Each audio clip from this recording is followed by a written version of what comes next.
Do you guys see this guy right now? Hold on. Look at this guy. He is just zonked.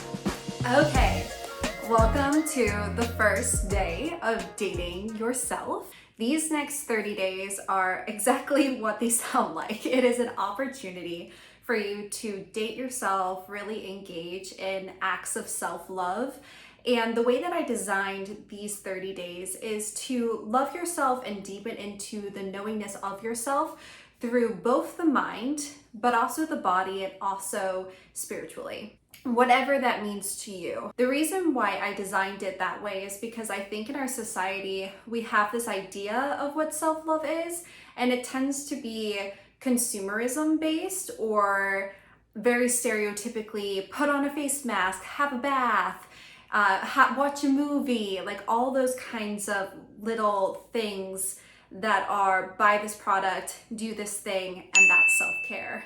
And while I do think that is a form of self-care and some of our practices do reflect that, I ultimately think that self-love and self-care and really knowing yourself goes deeper than a bath and a face mask once a month. To me, self-care, self-love, and dating yourself is really a daily act. It can be something that you do daily, and it can be a whole experience, or it could be a 30-minute practice. So throughout these 30 days, you are going to see that. You are going to see that some practices are shorter, some practices are longer, and that's why I invite you to not stick to the order of the days. If that works for you, if that works for your brain, brilliant, go ahead and do it that way. But if you are someone who really doesn't know how much time you have on any given day, it's okay to jump around. It's okay to leave the more full-on experiences to the weekend or to a day where you have more time. And it's okay for you to engage in the 30 days out of order. The point of this is not to be strict with yourself or shame yourself in doing it wrong. The point of this is to give you an opportunity to know yourself better and to love yourself in a deeper, more meaningful way on a day-to-day basis. So to kick us off, we are starting with brag books. If you don't know what a brag book is, you are not alone.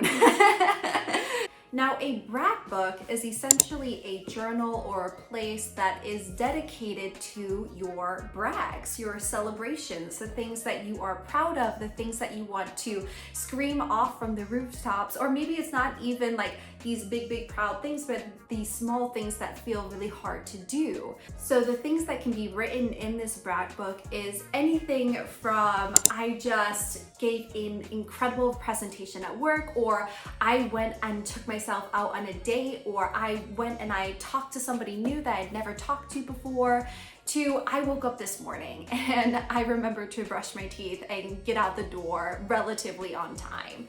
It doesn't have to be these big things. They can be smaller. They can be the daily things, and they should be, because there's a lot of things that we do on a day-to-day basis that we don't really acknowledge. We don't really give ourselves credit for those things. And I think it's important to give ourselves credit because there are some seasons in life where, frankly, getting out of bed is hard work. And the fact that you did it is incredible. And there are also other seasons in life where you got a promotion or you put yourself out there and now you have a date with someone you're really interested in. Or you had a really hard conversation that you were dreading, but you did it anyway. Being proud of yourself and bragging and celebrating your wins are the big and the small things. They all get to go in here. I encourage you to not overthink this, to really put down anything that comes to mind, especially the first few times you're doing this. We call it a brag book because so often in our society, we are told not to brag. We are told to not take up space, to not celebrate ourselves too much. And what that does is on a subconscious level, we feel like we shouldn't be proud of certain accomplishments, or that certain accomplishments aren't good enough and that we shouldn't take up space. We shouldn't share these things with other people. But part of self-love is acknowledging how incredible you are, acknowledging your accomplishments, acknowledging the things that you are proud of and you do want to celebrate and you do want to share with other people. So I encourage you as you go through these 30 days to write down the things that you're proud of every day. Write down your brags. Write down your celebrations. If the word brag feels too charged for you, that's okay. You can use the word I celebrate. Now, if you're anything like me, you might struggle with keeping separate journals for separate things.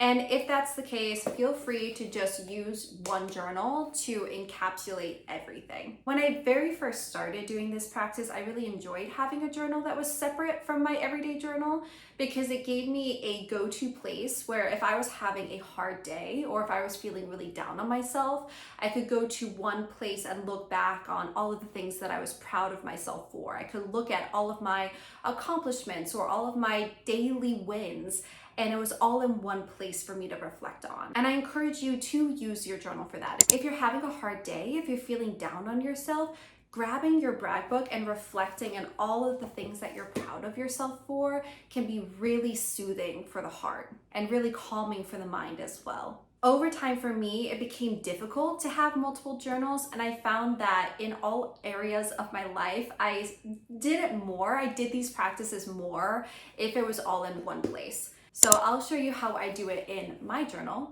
and you can decide for yourself whether you want to keep it all in one place or if you want to start off by having two different journals. I think there are pros and cons to each. It's whatever works best for you. And remember, there is no brag too small. There's no celebration that cannot be acknowledged. If getting out of bed today was your brag, put it down. If doing something that was really outside of your comfort zone was your celebration today, then put it down. Make everything count. Try not to overthink it and give yourself credit where your credit is due.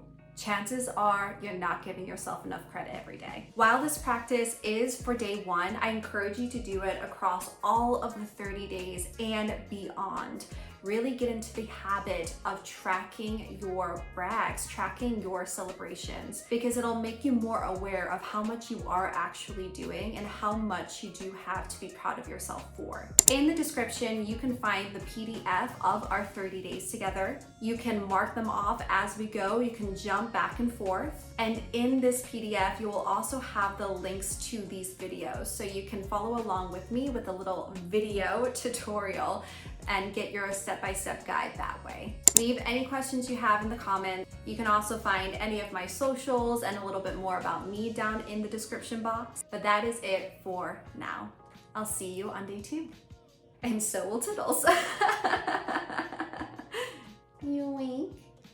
You're my assistant? What are you doing?